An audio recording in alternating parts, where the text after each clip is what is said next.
안녕하세요. 안녕하세요. 네, 여러분들 만나게 돼서 반갑습니다. 자, 대박 열린 고시학원에서 간호사 국가고시 간호관리학 강의를 맡고 있는 오정아입니다. 자, 여기 대박 열린 고시학원에서도 자, 8급 간호직 공무원 시험에 간호관리 항목이 있습니다. 거기에서도 강의를 맡고 있고요.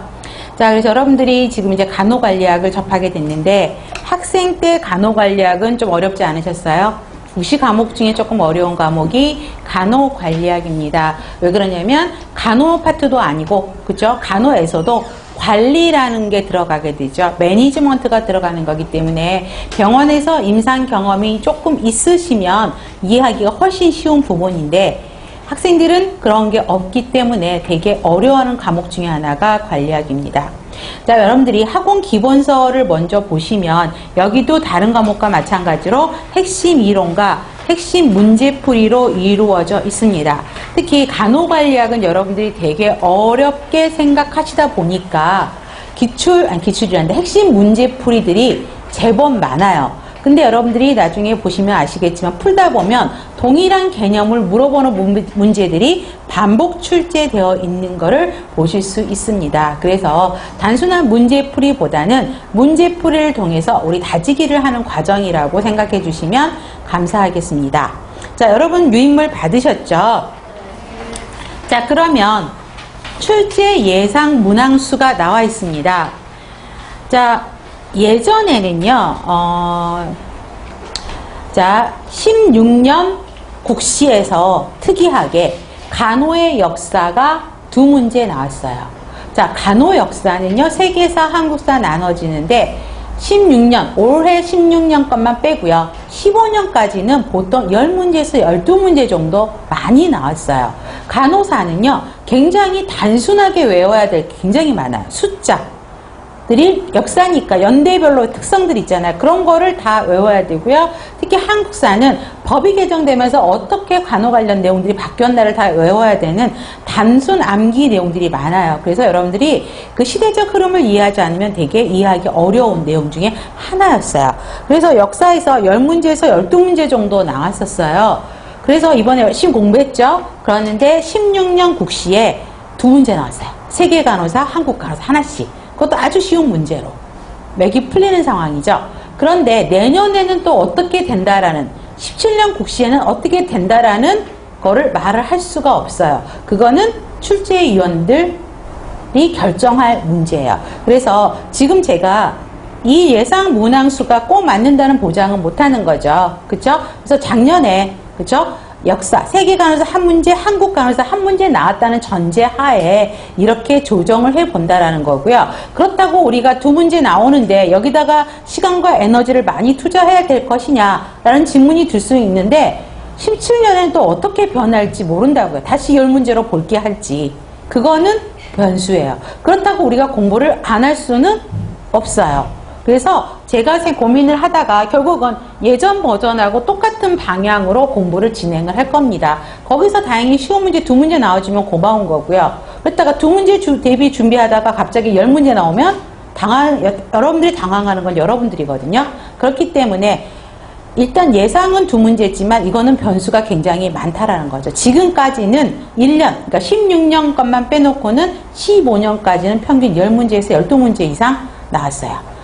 이해되시죠? 그래서 여기 물음표라는 거고요. 나머지 구성원을 보시면 전문 직관도 한 두 문제 정도 나오고요. 간호윤리 부분이 강조가 되고 있습니다. 그래서 윤리 부분 나오고 그 다음에 간호의 관리약에서 간호관리 과정이라고 설명을 하고 있는 게 기획, 조직, 인사, 지휘, 통제예요. 그래서 평균적으로 4문항씩 정도가 지금 나오고 있고요. 특히 통제에서 환자 안전이라고 하고 있는데 여러분들 병원에서 실습하시면서 인증평가라는 말 들어보셨죠?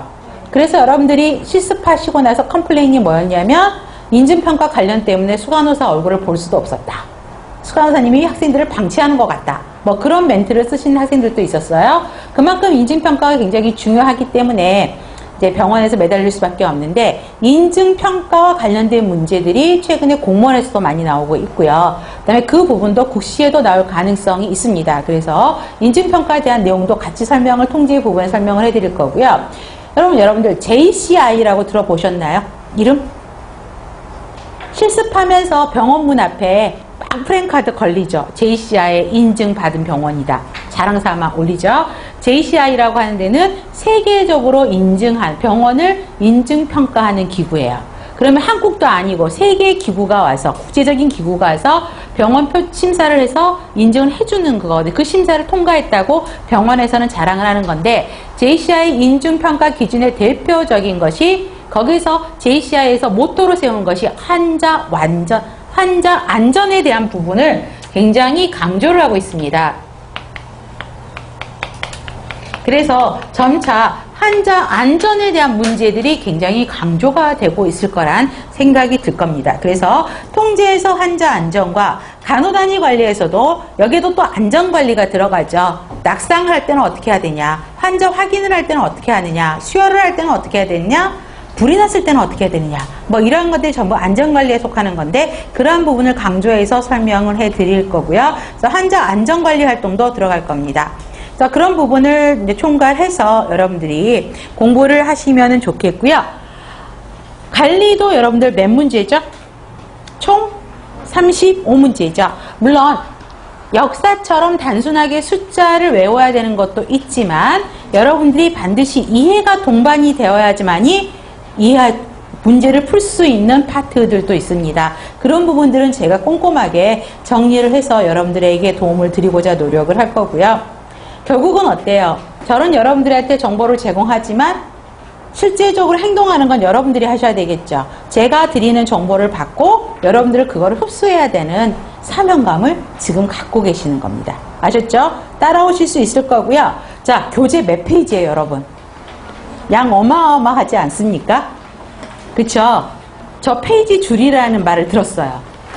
그런데 여러분 솔직히 말하면 이거 학교에서 1년 배우는 과목 아니에요? 그쵸? 근데 그거를 8주 24시간 만에 끝나야 돼요. 그러다 보면 어때요? 제 말의 속도가 빨라질 수밖에 없어요. 중요한 거는 강조하고 싶고 전달하는 내용은 많고, 그러다 보면 말의 속도가 빨라져요. 그래서 저의 말 타임 속도를 놓쳐버리시면 힘들어져요, 수업하는 게. 그래서 특히 간호관리 공부는 여러분 저랑 같이 호흡을 맞추셔서 해 주셔야지만이 제가 훨씬 더 이해하기 쉽게 설명을 드릴 수가 있고요. 또 합격자 수기를 보시면 여러분 15년 국시 보신 분이 계실 겁니다. 자, 그런 분들 중에 이야기 보면 간호관리가 다른 분들은 어렵다라고 이야기를 하신 분들이 계세요. 아마 국시장에서 시험 보고 나시면 어떤 과목 어렵다 막 이런 이야기 하잖아요. 근데 주변에 합격자 수기를 저도 보고 안 내용인데, 간호관리가 어려웠다는 이야기가 있었대요, 주변에서. 근데 자기는 굉장히 쉽게 풀었다라고 이야기를 합격 수기 쓰신 분이 그렇게 찝어주셨던 분이 있어요. 자기는 어려운 줄 모르고 풀었다. 물론 고맙게도 그분이 굉장히 열심히 공부하신 거겠죠. 그렇죠? 그래서 공부하기 나름이라는 거죠, 결과는. 그래서 저랑 호흡을 같이 맞춰주셔서 오셨으면 좋겠고요. 마찬가지입니다. 수업 시간에 유인물이 있을 수도 있고 없을 수도 있어요. 오늘은 예상 문항 수밖에 없었죠. 다음 시간에도 유인물이 있을지 없을지는 그 단원 챕터별에 따라서 달라질 수 있습니다. 그래서 꼭 유인물이 있는지 확인하시고요. 동영상 수업을 듣고 계시는 분들은 자료실에 올려져 있으니까 다운로드 받으셔서 수업에 준비하여서 참여해 주시면 감사하겠습니다. 그 다음에 질문사항이 있으시면은요, 실강하시는 분들은 저한테 그냥 쉬는 시간에 물어보셔도 되고요. 수업 시간에 손들어서 물어보셔도 되고, 그 다음에 동영상에 참여하고 계시는 선생님들은 카페 이용하시거나 동영상 페이지 이용하시면 질문방 이용하셔서 질문을 올려주시면 빠른 시일 내에 제가 궁금한 점을 해결해 드리고자 할 것입니다. 자, 저랑 잘 같이 호흡을 시작하실 수 있겠죠? 이제 지금부터 이제 역사에 대해서 할 거예요. 사실은 역사 별로 재미없어요. 근데 여러분들한테 이제 재밌게 해야 되고 쉽게 외울 수 있는 방법들을 찾아줘야 되는데, 여러분 그러려면 여러분의 호흡도 굉장히 중요하고 여러분들의 부탁드렸죠? 리액션도 굉장히 중요합니다. 조시는 분 절대 있으면 안 돼요. 좋습니다. 자, 역사 3페이지 보겠습니다. 간호의 역사 보시면 간호 역사 학습의 필요성이라고 나와 있습니다. 자, 역사 학습의 필요성은요, 자, 특히 페이지 수가 너무 많아서 이거를 24시간 안에 끝내기는 어렵죠. 그래서 가장 중요한 키포인트들만 짚고 넘어갈 거여서 역사 학습의 흐름의 필요성, 학습의 필요성은 읽어보시면 될 것 같아요. 나중에 문제풀이에서도 충분히 풀 수 있는 문제고요. 간호의 발달 과정에서 그 순서는 기억해 주셔야 돼요. 자기간호. 자기간호는 스스로 자기를 셀프로 돌보는 거죠. 자기간호, 그 다음에 가족들을 돌보는 간호, 종교간호, 종교적인 간호, 직업적인 간호. 그 다음에 직업적인 간호 옆에 또 뭐 하나 쓰면 좋죠? 최근에는 뭘로 바뀌었어요? 전문적 간호로 바뀌었죠. 그래서 이 순서 기억해 놓으시면 돼요. 자기간호, 가족간호, 종교적 간호, 직업적 간호, 전문적 간호 순서입니다.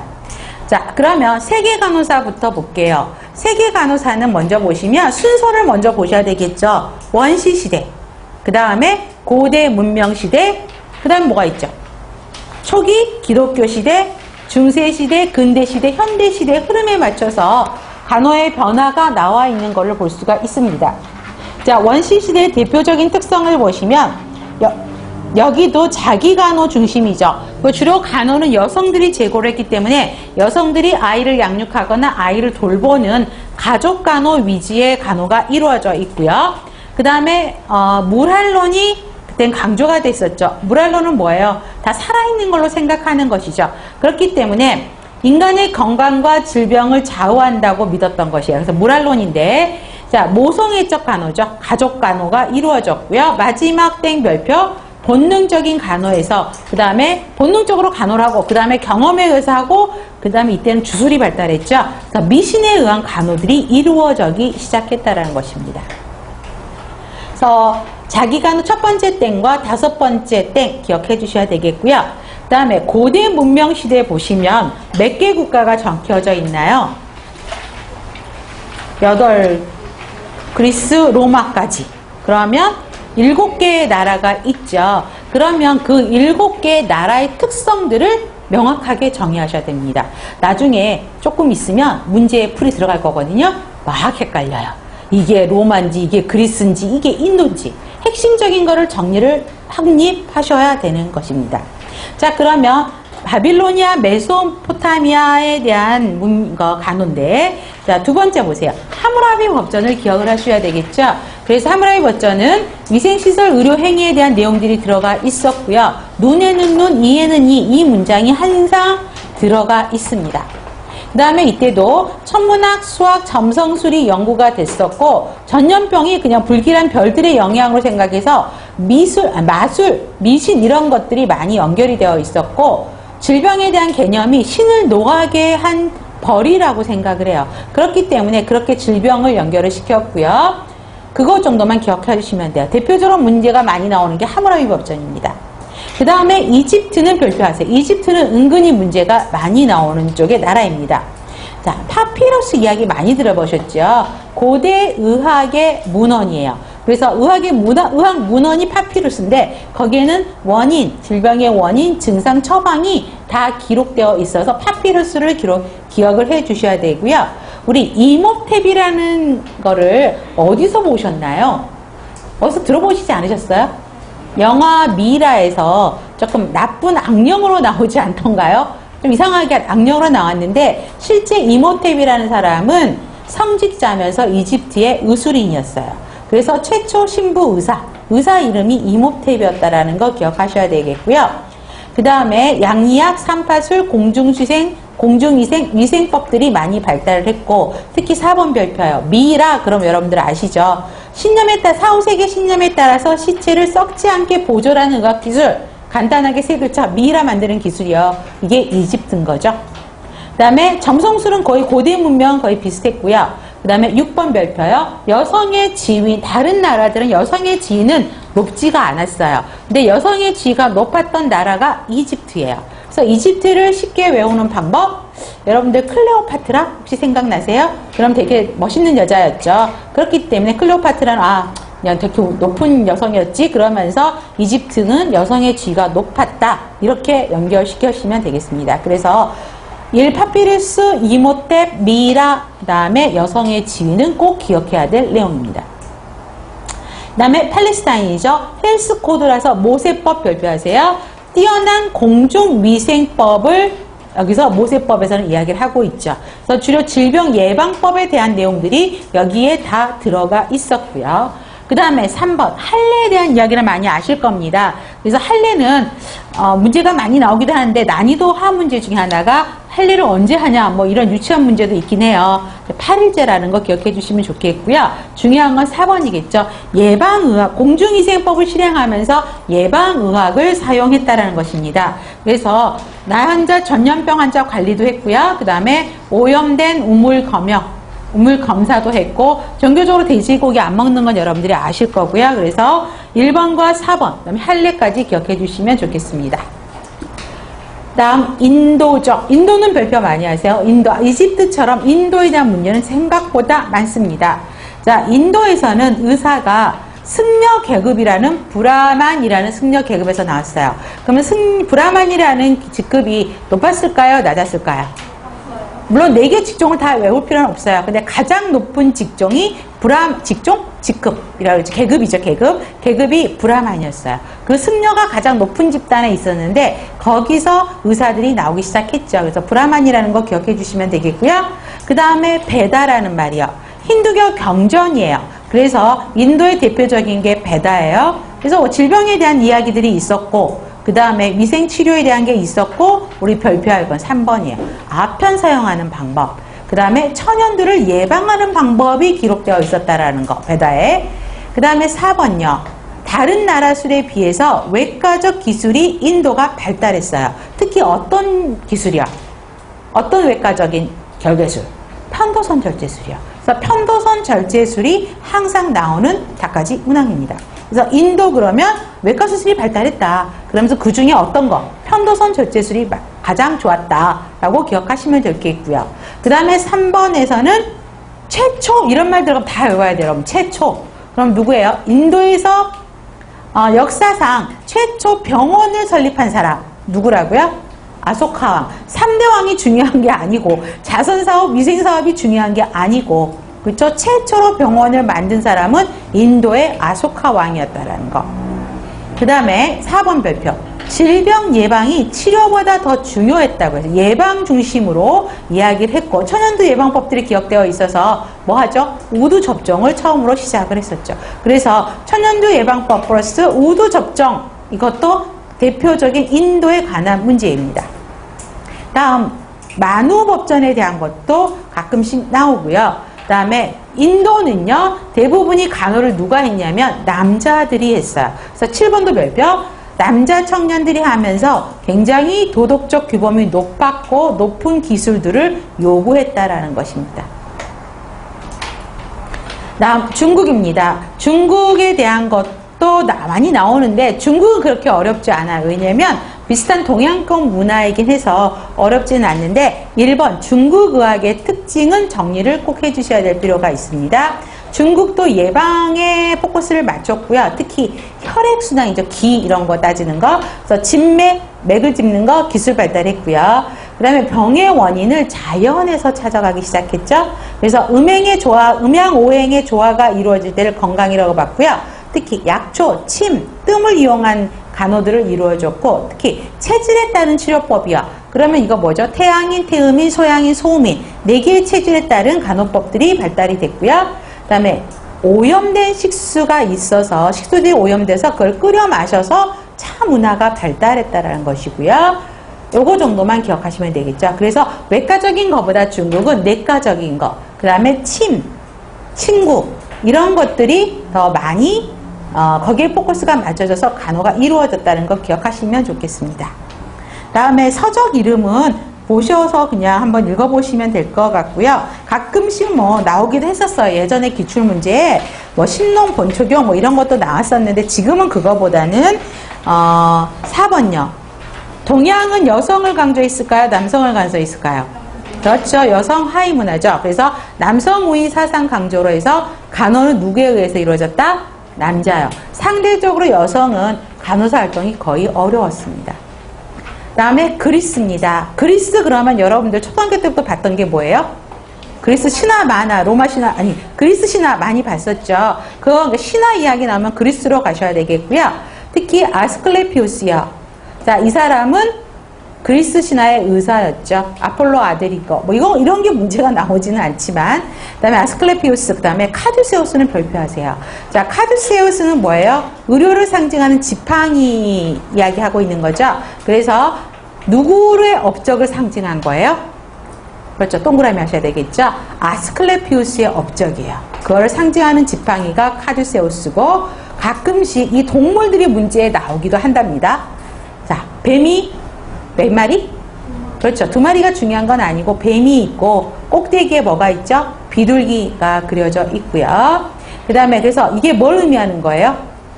뱀과 비둘기가 뭘 의미하는 거냐면 지혜와 평화. 이게 문제가 나올 수 있어요. 그래서 의업의 상징 WHO의 마킹이 이거예요.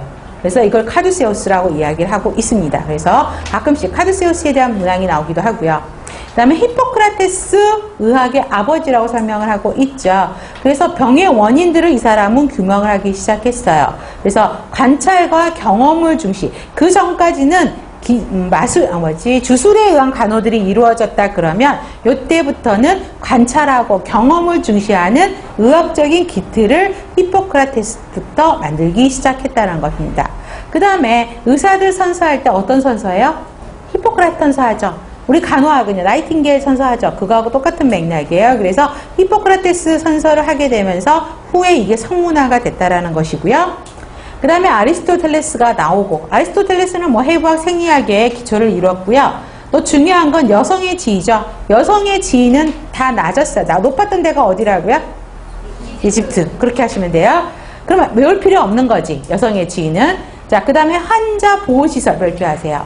자, 테트리원요. 여러분, 테트리원은 이동진료 서비스라고 외우시는데 쉽게 외우는 방법, 혹시 테트리스 게임 아세요? 옮겨다니면서 하죠. 그렇죠? 그렇기 때문에 테트리온은 앰뷸런스 역할, 이동 다니면서 하는 거구나 라고 생각하시면 좋겠고요. 제노도키엄은 보고소 역할을 했다는 것입니다. 그 다음에 그리스도요, 공중위생을 굉장히 강조했죠. 왜 그러면 여기도 말라리아 이런 것들이 굉장히 많았어서, 늪지대가 많아서, 그래서 그런 걸 감소시키기 위한 배관시설들을 하기 시작했고요. 9번 별표요, 심신이론론 별표요. 육체적 건강과 정신적인 건강이 일치되는 것으로 봤어요. 그래서 체육관도 굉장히 그리스 시대에 많이 만들었고요. 스타디움도 만들었고 온천장도 그리스 시대는 굉장히 많았었어요. 그래서 심신이론론을 기억하시면 되겠습니다. 그 다음에 로마죠. 로마는 별표 많이 하세요. 대표적으로 나오는 나라 중에 로마가 많이 나오는데, 셀서스요. 셀서스는 여기도 최초 나오죠. 뭐의 최초? 의학책이요. 그쵸? 그래서 셀서스 의학 전집을 처음 셀서스란 사람이 만들었었죠. 그 다음에 갈레는 여기서 뭘 기억하면 좋을까요? 해부학자야. 그러면 여기 사람 이름 외워야 돼요, 여러분. 서양 사람들 이름. 쉽게 외우는 방법. 해부학자면 뭐죠? 배를 가르죠. 그쵸? 그래서 갈레, 해부학자다. 그렇게 연결시키시면 되고요. 그래서 그 가르는데 어떤 쪽에 특히 외과적 절차, 기관전개술, 제왕절개술까지도 문제가 나올 수 있지만 이것보다는 그냥 가르는 해부학자다 정도만 알고 계시면 되겠고요. 그 다음에 질병에 대한 개념도 신을 노하게 한 결과죠. 그렇죠? 신의 능력을, 로마도 신을 굉장히 우상화했었죠. 그렇기 때문에 신의 능력을 굉장히 절대화해서 병에 걸리는 거는 신에게 잘못한 거에 대한 벌이라고 생각을 했고요. 이때 군대의학이 뛰어났죠. 로마 전쟁 많이 있었잖아요. 그렇죠. 오래 했었고, 그렇기 때문에 전쟁이 오래 지연되다 보니까 군대에다 옮겨다니잖아요. 전쟁하면서. 그러다 보니까 군대의학이 뛰어났어요. 대표적으로 야전병원, 앰뷸런스, 군대병원들이 설립이 됐다라는 거죠. 그 다음에 건축기술이 굉장히 많이 발달했죠. 여기도 급배수시설, 도로시설, 난방시설, 복역시설 이런 거 보시면 되겠고요. 그 다음에 여성의 지위는 별표예요. 아까 이집트가 여성의 지위가 높았고 로마도 여성의 지위가 높았어요. 그럼 여성의 지위는 이집트와 로마를 외우시면 되겠죠. 그렇죠? 그래서 지위 높았고 독립적이고요. 이때 로마의 여성들이 직위가 높아서 상대적으로 이혼율이 굉장히 높았대요. 그래서 외부 활동, 이혼하고 또 경제적인 게 많아서 이 사람들이 집에만 있지 않고 외부 활동에 참여를 많이 했고요. 이 사람들이 로마 메이트론이라고 해서 이 사람들이 나중에 간호사업에 굉장히 큰 영향들을 미치게 되는 것들입니다. 그래서 로마 메이트론 꼭 기억하셔야 됩니다. 이 사람들의 경제적 지위가 낮은 게 아니었어요. 다음에 그래서 지금 나라들마다 문제에서 최근에 나왔던 거는 14년도에서 중국에 대한 문제가 조금 나왔던 것 같고요. 나머지는 계속 주기적으로 나오긴 해요. 이집트라든가 로마라든가 그리스 문화 계속 지금 나오니까 참조해서 보시면 되겠고요. 그 다음에 초기 기독교 시대 간호는요, 계속 나오는 것이에요. 13년도, 15년도에 초기 기독교 시대 간호가 나왔고, 그 다음에 뒷페이지에 보시면 14년도에 기독교 끝난 다음에 중세로 들어가죠. 그렇죠? 중세가 14년도에 문제가 나왔어요. 그러니까 왔다 갔다 하면서 13년도를 여기서 내고, 그 다음에 중세에서는 14년도에 내고, 다시 초기 기독교를 또 15년도에 내고, 이런 형태로 계속 번갈아 가면서 문제가 나오기 때문에 여러분들 전체적인 흐름을 파악하셔야 돼요. 자, 그러면 초기 기독교 시대는, 자, 최근에는 그렇게 문제가 나오는데 초기 기독교 시대 항상 나오는 문제예요. 자, 기독교 개념이 들어오게 됐죠. 그래서 그리스도가 탄생이 되면서 예수가 나오면서 그리스도 정신이 강조가 됐어요. 그러면 그리스도 정신이 뭐였죠? 대표적으로 1번, 다계주의, 이타주의, 봉사하는 것이죠. 그래서 사회봉사로서의 간호가 이때부터 기독교 신앙을 바탕으로 만들어지기 시작했습니다. 자, 그러면 다음 페이지. 3번은 별표 많이 항상 나오는 문제죠. 자, 간호사업이 여성사업으로 시작하게 됐던 초기가 뭐냐면 여집사예요. 그래서 여집사들이 활동하기 시작하면서부터 간호가 여성사업으로 시작이 됐다는 것입니다. 그럼 최초의 여집사는 누구였느냐? 이거 실제 기출이죠. 패배죠. 근데 이 사람이 최초의 여집사면서 방문간호사의 역할을 하기 시작했었죠. 기독교 신앙을 바탕으로 이루어지는 거기 때문에 종교적 간호의 시작을 이 페베라는 사람이 했습니다. 그래서 여러분들이 꼭 기억하셔야 될 거는 여집사다. 여집사 누구? 페베. 네, 그 다음에 최초의 여집사면서 최초의 방문간호 시행했다는 거는 머릿속에 탁 집어넣으셔야 돼요. 그 다음에 두 번째, 초기 기독교 시대에 여집사단이 간호에 미친 영향. 그래서 여집사단들이 이제 만들어지기 시작했어요. 근데 종류가 과부집사단, 처녀집사단, 뭐 이름 좀 이상하지 않아요? 쉽게 말하면 과부로 만들어진 집사단이고, 또 그 다음에 처녀집사단, 처녀로만 이루어진 집사단이란 이야기인데요. 그런 집사단이 있었어요. 근데 두 번째 별표하셔야겠죠. 순수한 이타주의 정신에서 우러난 것이었다라는 거. 그렇게 해서 보시면 되겠고요. 3번요, 별표만이 로마의 기부인, 로마 메이트론이 아까 만들어졌다고 했었죠. 그 사람들이 간호사업에 지대한 영향을 미쳤다라고 이야기를 하고 있는데, 로마 메이트론 확실하게 외우셔야 돼요. 꼼꼼히. 자, 이 사람들이 경제적인 부가 있었다고요, 없었다고요? 많았어요. 그래서 높은 사회적 지위도 있고 부도 굉장히 많이 있어서 사회적 지위와 부를 바탕으로 간호봉사를 하기 시작했어요. 그래서 간호도 하고 자선사업도 이루어졌는데, 대표적인 로마 메이트론 세 사람은 꼭 외우셔야 돼요. 마르셀라, 파비올라, 파올라. 그래서 세 사람 외웠어요. 그랬더니 옆에 땡땡이가 나오네요. 그래서 우리 로마의 기부인, 로마 메트론이라고 이야기를 하고 있는데, 외우기 쉬운 방법 어떻게 하시죠, 여러분? 세 사람 외우기는 거. 그렇죠. 라. 뒤에 다 라가 붙었잖아요. 그렇죠? 마르셀라라, 파비올라라, 파올라라, 라라라 이렇게 외우시면 되겠죠. 그래서 이 세 명의 라가 로마 메이트론이다 라는 것이고요. 조금 더 깊게 들어가면 마르셀라는 수도원의 창시자예요. 그래서 이 사람은 사회적인 지위, 부가 많았다, 높았다 그랬죠. 돈이 많았어요. 그러다 보니까 이 사람은 자신의 집을 수도원으로 내놔버렸어요. 수도원으로 내놔서 환자들이 거기 와서 치료를 받을 수 있게 자신의 집을 제공하기도 했었죠. 그 다음에 파비올라는 최초 기독교 병원을 설립했다. 최초는 다요라고 그랬어요. 그래서 기독교 병원 설립한 사람은 파비올라. 그 다음에 파올라는요, 호스피스 간호를 시작했다라는 거죠. 그 다음에 최초로 간호사 훈련시킨 사람이요, 파올라예요. 자, 여러분 이때쯤에 서서히 머리에서 김이 올라오기 시작하죠. 지금 제가 제일 많이 한 말이 뭐예요? 다 외워라 라는 거예요. 자, 이렇게 지금은 표시하기만 되게 바빠요. 무슨 말인지 아시겠죠? 그 다음 중요한 건 뭐라고요? 여러분들이 자기 것으로 소화시키는 것이 필요해요. 아셨죠? 자, 그 다음에 공중보건입니다. 자, 초기 기독교 시대에는 풍토병, 유행병, 전염병이 많았다 그랬는데 늪지대들이 굉장히 많았었어요. 그러다 보니까 늪 그러면은 느낌이 안 좋죠? 미생물들이 굉장히 번식하기 좋은 곳이 늪이었어요. 그러다 보니까 뭐 전염병, 패스트, 천연두 뭐 이런 것들, 말라리아 뭐 이런 질환들이 굉장히 많아서 거기와 관련된 보건활동들이 시작했던 거죠. 하수도만 개설하고요. 목욕탕 만들고 공중변선 만들고 상수도 시설들을 다 많이 만들었다는 거죠. 그 다음에 의료와 의료기관이요. 자, 이거는 별표 많이. 이것도 15년도에 문제가 나왔어요. 다이아코니아 제노도키아도 항상 나오는 문제 중에 하나예요. 자, 그러면 다이아코니아는요, 세 개의 땡이 있네요, 여러분. 어떤 게 문제예요? 여러분들이 출제자라면 어떤 걸 문제를 낼까요? 세 개의 땡에서. 세 번째 땡이죠. 오늘날 보건소 병원 외래 진찰서요. 그리고 여집사단이 일을 하기 위해서 만든 곳이 다이아코니아고요. 제노도키아는 어때요? 두 번째 땡. 오늘날 종합병원과 같은 유사한 업무예요. 그러면 규모 사이즈는 어떤 게 더 커요? 제노도키아죠. 쉽게 배우는 방법, 제도적으로 나라에서 만든 거라고 생각하시면 돼요. 그렇진 않지만, 그래서 제노도키아가 훨씬 더 큰 규모를 가지고 있었고 오늘날 종합병원의 역할을 하고 있었어. 그러다 보니까 입원 환자가 있었다는 거죠. 같이 연결돼서 외우실 수 있어요. 그렇지만 다이아코니아는 여집사들이 만들었기 때문에 소규모고 외래 클리닉의 위주 역할들을 했다는 거 정도만 아시면 되는데 이게 시험 문제 많이 나와요. 두 개를 구별하는 문제. 자, 그렇게 해서 보시면 되겠고요.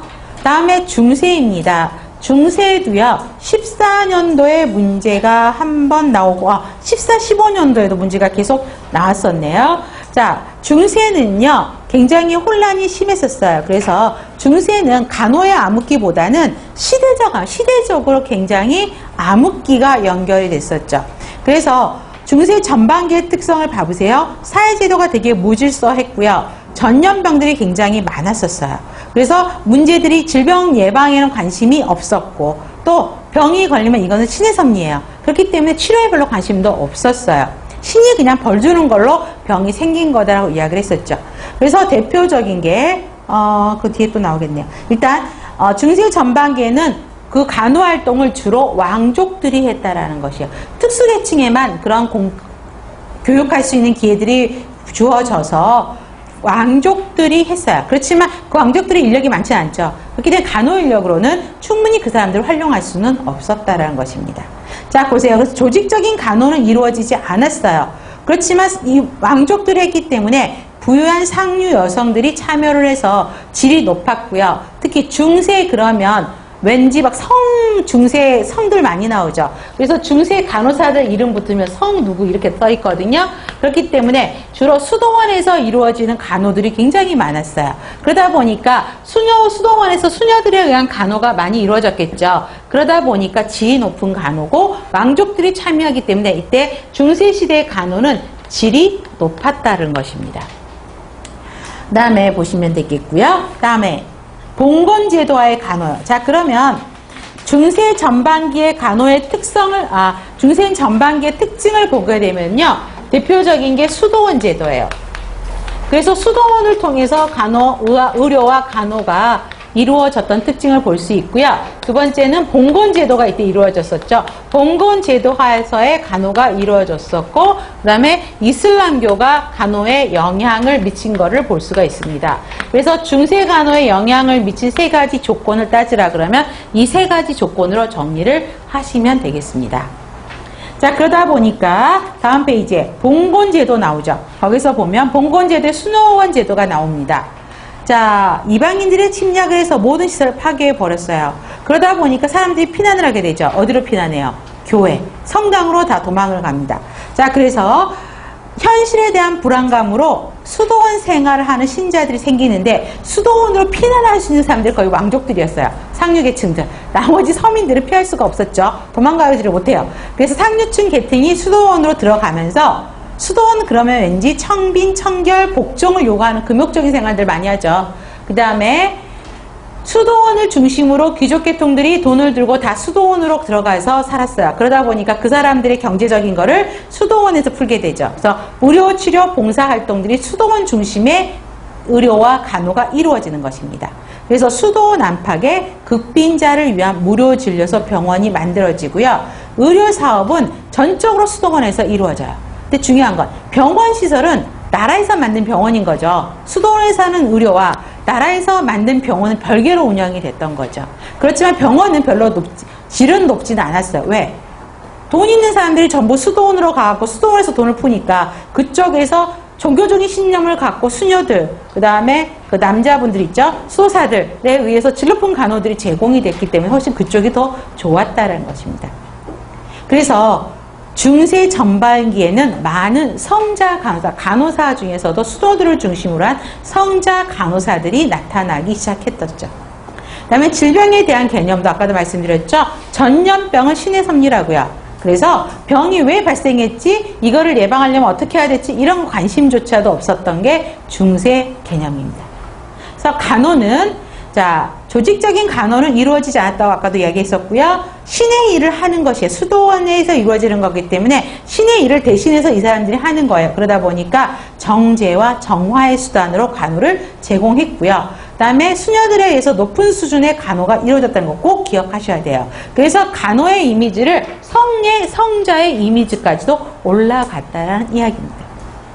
자, 그래서 대표적인 성자 간호사 세 사람 머스트 하셔야 돼요. 머스트는 별표 많이 해요. 그죠? 세 사람 이름 외우는 게 참 싫어요. 근데 외워야 돼. 자, 세 명의 힐데가르드, 그 다음에 성 라데군데, 성 브리지드. 그래서 이 사람이 초기 기독교 시대 간호사냐, 중세 시대 간호사냐, 근대 시대 간호사냐 이런 거 물어본 거 있단 말이에요. 그러면 성이라는 말이 들어가면 전부 중세로 보시면 되고요. 대표적인 세 사람, 힐데가르드가 시험 문제 제일 많이 나오죠. 자, 질병의 원인과 증상에 따라서 직접 간호를 이 사람이 제공을 했어요. 이거 기억하셔야 되겠고요. 성 라데군데는요, 개인 위생의 중요성을 인식했다라 그러는데, 그때는 중세다 보니까 금욕주의 시대예요. 그렇죠? 그러다 보니까 목욕을 안 해요. 위생 관련에 관심이 없었고, 또 왜 우리 피부 자극하는 거지. 목욕하려면 우리 피부 이렇게 밀고 닦고 해야 되잖아요. 피부를 자극하는 게 결국은 사람들의 성욕을 자극하는 거다. 그래서 이 피부 자극을 하면 안 된다라고 해서 목욕도 안 하고 아무것도 안 했어요. 그러다 보니까 이제 이런 위생 문제가 발생하게 되죠. 그래서 성 라데군데가 개인 위생의 중요성을 강조하면서 목욕탕을 만들기 시작했죠. 그래서 목욕을 시키는 거를 시작을 했던 게 라데군데예요. 그래서 라데군데 외우기 편하게 하려면 뭐죠? 몸을 군데군데 닦는다 라고 하고 목욕탕 이렇게 생각하시면 되고 개인 위생을 철저히 했다. 외우기 쉽죠? 그 다음에 성 브리지드예요. 여러분 브리지 그러면 브리지 드자 빼고 브리지 그럼 보통 다리라고 생각을 하죠. 우리 보통 다리를 브리지라고 이야기하죠. 영어로.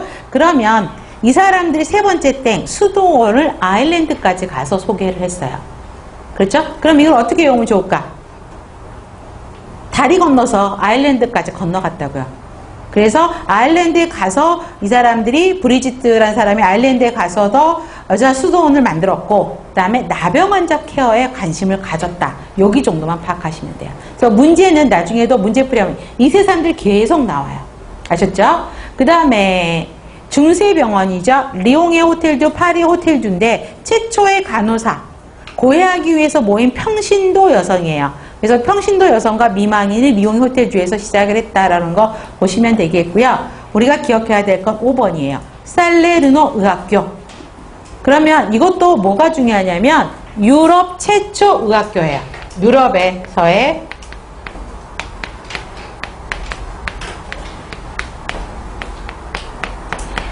그래서 살레르노 의학교를 기억해 주시면 좋겠고요. 거기서 살레르노 양생법이라는 걸 만들었어요. 그래서 식이하고 위생규칙을 강조했던 것입니다. 그 다음에 중세 후반기예요. 자, 중세 후반기는 자, 어둠의 시대가 끝났다 그랬죠. 아까 중세 전반기는 어때요? 시대적으로 좀 암흑하다 그랬죠. 시대적 암흑기로 설명을 하는데 이때 이게 서서히 후반기로 오면은 이게 떨어져요. 왜 그러냐면 암흑기가 조금 이제 없어진다는 거죠. 교황권 실추라고 써있죠. 교황권의 권위가 바닥으로 떨어져요.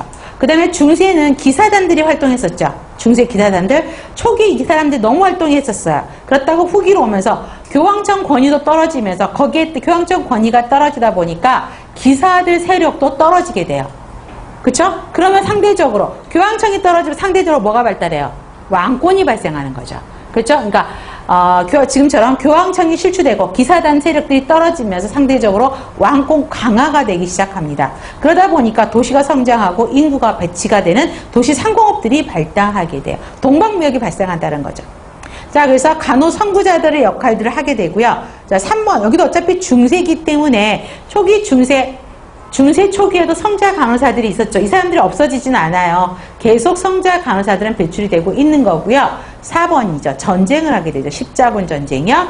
자, 이때 뭐예요? 이슬람 교도들에 의해서 예루살렘이 점령이 되겠죠. 그랬더니 유럽에 있는 기독교 종교에 있는 사람들이 예루살렘을 탈환시키고자 전쟁 일으킨 거 아니에요. 이게 십자군 전쟁이죠. 근데 십자군 전쟁이 엄청나게 오랫동안 전쟁을 했어요. 그러다 보니까 이제 이런 나중에 기사가도나 이런 사람들이 발생을 하는데, 그래서 중세 후기 간호 사업에 영향을 미친 거는 십자군 전쟁.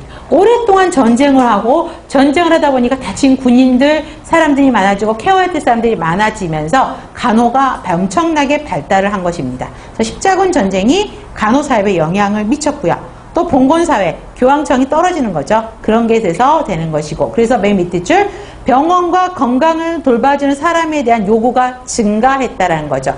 그래서 그런 사람들을 전담하는 단체가 만들어졌는데 대표적인 게 나타나는 5번 기사간호단이라는 것이. 기사간호사는 별표만이요.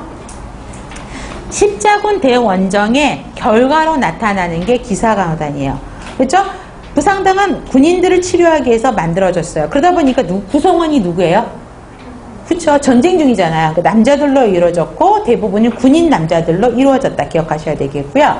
그 다음에 전쟁을 하다 보니까 이곳에서 전쟁, 저쪽으로 또 돌아다니면서 전쟁, 계속 돌아다니면서 전쟁을 하잖아요. 그렇기 때문에 지금처럼 앰뷸런스의 역할들을 했다라는 것이죠.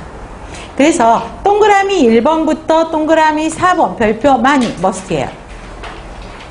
자, 성은 안 외워도 되겠지. 성은 중세예요. 근데 이름들의 특성을 갖고 외우셔야 되는데, 요한은 대표적인 기사간호단이에요. 남자 환자들의 응급간호, 군인들을 위한 조직이라는 걸 외우셔야 되겠고요. 튜톤, 기사간호단인데 튜톤 그러면 왠지 발음이 되게 딱딱하지 않아요? 원활하게 굴러 들어가지 않고 딱딱하죠. 독일식 발음이라고 생각하셔야 돼요. 그래서 중요한 거 독일에서 만들어진 기사간호단이에요. 자, 군사적 업무수에 이런 걸 안 해오셔도 되고, 독일에서 만들어진 기사간호단이 튜톤. 그 다음에 메리 그러면 너무 귀엽죠? 여성들을 의미하는 거죠. 그래서 여성, 아이들을 위한 단체가 메리 기사단. 그 다음에 나자로는 왜 나병 환자들 있죠? 이름 비슷하죠? 나자로, 나병. 그래서 나 환자를 치료한 기사단이 성나라로 기사단입니다. 그래서 이 기사단의 4명의 이름은 반드시 기억하셔야 됩니다. 그 다음에 탁발승단이에요. 다른 말로 하면 거린간호단인데요. 이게 15년도 문제에 나왔었죠. 자, 거린이에요. 거지예요. 쉽게 말하면 이때는 질병이 너무 많고 패스도 이런 질병들이 너무 많이 번성을 하고 있어요. 그렇기 때문에 금욕하고 재산, 지위를 모두 포기하고 가난한 사람들한테 이걸 다 나눠주고요. 기독교 정신에 따라서 전도와 간호를 하면서 하는 거지 간호단, 쉽게 말하면 거린 간호단이 만들어졌어요. 좋게 말하면 탁발승단. 그래서 이 사람들 자기 지유, 재산 다 나눠주고요. 맨발에 누더기 이름을 항상 나와요. 맨발에 누더기를 걸치고 다니면서 전도와 간호를 한 사람은 거린간호단 탁발승단이고, 이 사람들은 중세 후기에 활동했다. 이렇게 정리하셔야 돼요. 그 다음에 대표적인 탁발승단 3개의 이름들 기억하셔야 되죠. 아시시의 성 프란시스단. 이 사람들이 탁발 수도승을 위해서 이제 만들어진 건데, 이 사람들이 나중에 커져서 대학을 만들기 시작했고요. 그 다음에 성 클라라단 이렇게 하셔도 되고, 빈곤한 클라라단 책마다 달라요. 근데 결국은 클라라단은 동일한 인물이에요. 단체예요. 클라라, 수녀들을 위한 단체예요. 그 다음에 프란시스 제3교단, 다른 말로 하면 티티아리스단이라고 하는데, 이 사람들은 나병 환자도 치료하면서 평신도들, 남자, 여자 평신도들이 들어가 있다는 것입니다. 그래서 땡땡이보다는 지금은 탁발승단에는 세 팀의 탁발승단이 있었고, 그 다음에 기사간호사대는 4팀의 기사간호단이 있었다. 그래서 기사간호단과 탁발승단을 헷갈리면 안 된다고요. 그거를 물어보는 문제가 있어요. 그 다음에 수녀들로만 이루어진 단체, 엘리자베스 수녀단, 캐서린 수녀단, 어슬리 수녀단, 성령 수녀단이 있었다라는 거죠. 그 다음에 병원 조직이에요. 자, 가난한 환자를 보호하는 장소였어요. 그래서 성 길리스, 성 바돌로무 이런 것도 있지만 우리가 기억해야 될 건 성 토마스 병원이죠. 성 토마스 병원 첫 번째 별표. 나이팅게일이 여기서 간호학교를 처음 만들었죠. 성 토마스 병원에서 유명하게 됐다라는 거 보시면 좋겠고요. 그 다음에 간호를 보시면 아까 힐데가르데 나왔었죠. 그쵸? 힐데가르데가 뭐였었어요? 질병의 원인 증상을 구별해서 직접 간호를 제공한 사람이 힐데가르다라고 했었죠. 그렇기 때문에 의학 간호학의 기술 보유에서 이 사람 대표적인 중세 간호사 대표가 힐데가르데고요. 그 다음에 조산사가 이때도 아기 분만했고요. 조산사에 대한 문제보다는 이발사 외과 의사 발표하세요. 외과 의사 역할을 이발사가 했다는 이야기예요. 왜 그러냐면 이때 교회가 엄청나게 활동을 했었죠. 그러다 보니까 교회에서 인체 해부를 금지시켰어요. 인체 해부를 하면 절대 안 된다. 종교적인 거에 따라서. 그래서 인체 해부를 금지하다 보니까 의사들이 이거 하려고 해요? 안 한다고, 해부를 안 한다고요. 그래서 그 중세 시대에 칼을 쓸 수 있는 사람들이 이발사들이었어요. 그래서 간단하게 할 수 있는 간단한 오피 정도는 이발사들이 의사 역할들을 하기 시작했어요. 그래서 이발사 외과 의사가 활동했던 시대가 중세 후반이다 라는 걸 기억해 주시면 좋겠습니다. 다음에 근대죠. 근대 별표 많이 하세요. 자, 시대적 암흑기가 아까 어디라고 언제라고 그랬었죠? 중세 초기. 그쵸? 그러면 근대는 굉장히 발전했을 것 같죠? 근데 근대 초기에는 간호의 암흑기였어요. 그래서 간호의 암흑기였다. 3번 보세요. 간호에 미친 영향, 간호의 암흑기. 그거 기억하셔야 돼요. 자, 근대 간호의 역사를 미친 역사적인 배경이 르네상스죠. 그 다음에 종교개혁이에요. 근데 종교개혁은 처음에 굉장히 간호의 암흑기로 이끌었다가, 종교개혁은 암흑기로 이끌어요. 그랬다가 나중에 르네상스가 나면고 산업혁명이 일어나면서 간호가 이제 급진전하게 되는 것이죠. 자, 그러면 종교개혁이 이제 역사적인 배경의 첫 번째인데요. 암흑기를 초래한 직접적인 배경 원인이 종교개혁이에요. 자, 종교개혁이 뭐냐면 헨리 8세라는 이미 왕이 있었어요. 근데 이 헨리 8세가 종교단들, 그 중세 때 간호는 어디를 중심으로 이루어졌었다 그랬죠? 수도원 중심으로요. 근데 헨리 8세가 왕권이 강화되면서 무너졌다 그랬잖아요. 중세가. 그쵸? 교황권 무너지고 기사세단 세력, 그 중심으로 한 기사세력들이 다 떨어지고, 그 다음에 왕권이 강화되니까 왕권이 자기 실력을 강화하면 어떻게 해야 돼요? 성당 이런 교황청 다 무너뜨려야 된다고요. 그래서 수도원에서 했던 성직자들이 했던 간호를 다 폐쇄하기 시작했어요. 그래야지 왕권이 복귀가 되니까 이거예요. 그래서 헨리 8세가 종교단들을 억압하기 시작했어요. 그래서 그 종교단체에는 아까 누가 들어갔었다? 성당이라든가 그런 수도원에 누가 들어갔다 그랬었죠? 귀족들이 들어갔다 했죠. 그 사람들의 재산권을 다 몰수시켜버렸어요. 그렇죠? 그러니까 종교를 탄압하기 시작하면서 그 재산권을 갖고 있는 상위층의 사람들을 다 재산 몰수하다 보니까 종교단체가 돈이 없잖아요. 돈이, 그 사람들이 상류층들이 그런 성당이라든가 교회에 돈을 막 지불해서 그 사람들이 그걸 기초로 서민들을 케어를 했었던 거거든요. 그게 중세시대 간호였어요. 근데 나라에서 돈 있는 사람들 탄압해버려요. 그리고 성당 구박해요. 그러면 돈줄이 어디서 나와요? 안 나온다고요. 그러면 걔네 그 성당이라든가 수도원에 살 수 있는 그런 종교적인 간호를 할 수 있었겠어요? 없었겠어요? 없었다고요. 그래서 카톨릭교 세력들이 약해졌죠. 교황청이 떨어진다고 약해졌어요. 식권들이. 카톨릭교 당연히 세력이 떨어지고요. 그 다음에 그런 데서 운영하던 병원, 의료, 구업 사업들이 전부 중단이 됐어요. 상류층에서 지원했던 재정이 다 떨어진 거예요. 그러니까 간호 사업들이 다 중단됐죠. 그러다 보니까 문을 닫아요. 기관의 폐쇄로 우수한 수녀 간호사, 그죠? 아까 성자 간호사들이 다 떠나기 시작해요. 돈도 없고 배경할 수 없으니까. 자, 떠나기 시작했고, 그 다음에 나라에서 병원을 만들었어요. 그런데 준비된 간호 요원이 없어요. 거의 중세시대 때는 성자 간호사에 의한 질적 간호가 이루어졌고, 나라에서 만든 병원은 형편이 없었거든요. 그래서 성자들 다 탄압하고 쫓아내고, 나라에서 병원을 만들었는데 준비된 간호 요원이 없는 거예요. 이해되시죠? 이건 흐름을 이해하셔야 돼요. 무조건 외운다고 되는 상황이 아니에요. 그래서 준비된 간호 요원이 부족해서 간호 수는 당연히 떨어졌겠죠.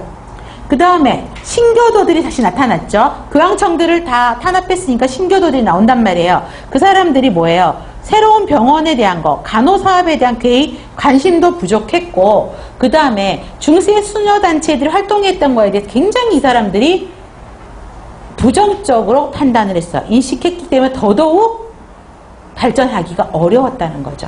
그래서 의료기관, 5번, 6번 발표. 의료기관 운영권이 국가행정부서에서 이루어졌던, 성당에서, 수도원에서 이루어졌던 것들이 전부 국가에서 이관되다 보니까 준비되지 않은 여성들이 간호를 한다고 들어오는 거죠. 그러다 보니까 질이 떨어지고 간호가 결국은 어떤 사람의 생명권을 존중하는 간호가 아니라 돈벌이 수단이 됐다는 것이죠. 그러다 보니까 병원이 오히려 병원 가서 병을 얻는 게 더 많았어요. 그래서 이렇게 돼서 굉장히 아까처럼 간호의 암흑기가 됐다는 거죠. 같이 밑에 3번으로 보세요. 종교개혁으로 인해서 병원 간호가 어려워졌고요. 상류층 여성들이 지원했다고요? 저는 안 했다고요? 자기네들 재산도 다 압수당했잖아요. 지원을 못하게 돼요. 그러다 보니까 관심도 갖지 않게 되고요. 오히려 고대 사상으로, 고대 문명사회의 간호로 질이 떨어지는 사태가 벌어져요. 그래서 미신에 의한 거, 주술에 의한 간호들이 이루어졌다는 것이고, 사상 최저로 질이 떨어지는 상황이 이때 근대시대의 종교개혁의 결과예요. 그래서 이때를 간호의 암흑기라고 설명을 하고 있어요. 자, 의학이 이제 서서히 발전하기 시작하는데, 자, 베살리우스, 이거를 물어보는 문제도 있어요. 베살리우스, 호펜하임, 하비, 시드넘. 저는 별로 좋아하지 않는데, 문제는 이런 것도 나와요. 그래서 베살리우스, 쉽게 말하면 해부학자죠. 배를 갈라요. 베살리우스. 그래서 해부학자다. 그 다음에 하비는 심장 혈관 영역이고요. 그 다음에 시드넘은요, 나이팅게일의 간호사상, 환자간호, 간호관리 원칙과 연결됐다 그랬는데, 자, 여러분, 나이팅게일이 간호를 뭐라고 정리했죠? 혹시 생각나시는 분? 우리 기본간호에서도 하겠지만. 나이팅게일이 유명해진 전쟁이 무슨 전쟁?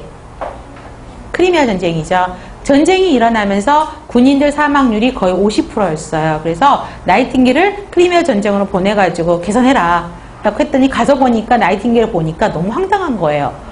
군인들의 환경, 병원 환경도 너무 열악하고 의복도 그렇고 하니 식사도 그렇고 환기도 안 되고 막 너무 지저분한 거야. 그래서 나이팅게일이 제일 먼저 시작했던 게 환경 관리였어요. 병원 환경부터 개선을 했어요. 그래서 환자들에게 좋은 옷 입히고 좋은 음식 먹히고 공기 정화부터 하고 햇빛 쬐게 하고 뭐 이런 것부터 시작을 했어요.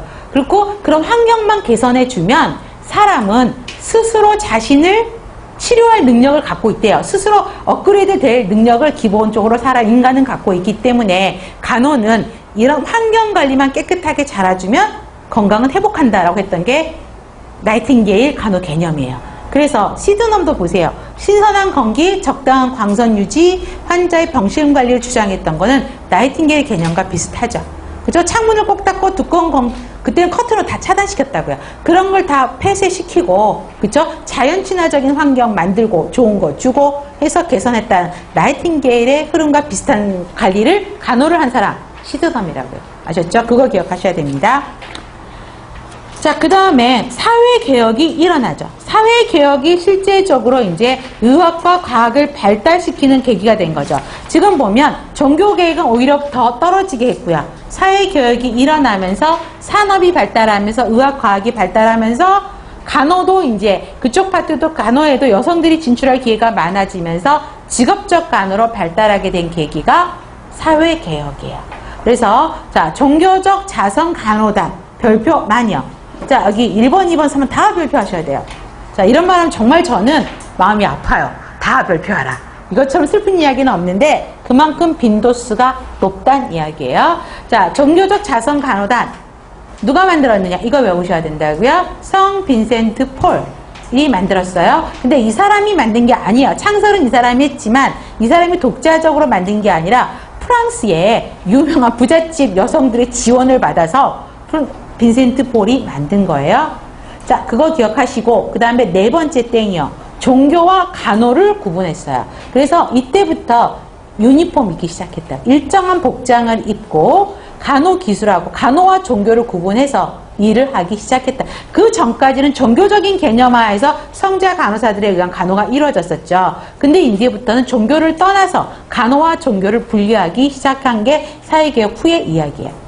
그 다음에 그래서 종교적 자선간호단이 근대 직업간호교육의 효시가 됐다는 이야기입니다. 그 다음에 밑에 별표 간호의 암흑기.